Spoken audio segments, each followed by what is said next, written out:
کیا آپ جانتے ہیں کہ قیامت آنے سے پہلے زمین کے پہاڑ اپنے اندر کا سارا سونیا اور خزانے باہر نکال دیں گے؟ لوگ اس سونے کو لینے کے لیے دیوانوں کی طرح دوڑیں گے، بھائی بھائی کو قتل کرے گا، اولاد اپنے والد کو مار دے گی، صرف دنیا کا مال حاصل کرنے کے لیے۔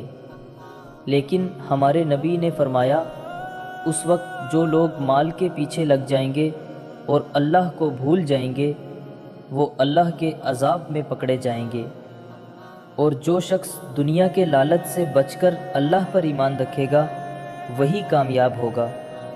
آج سوچیں، کیا ہمارا بھروسہ سونے اور دولت پر ہے یا اللہ پر؟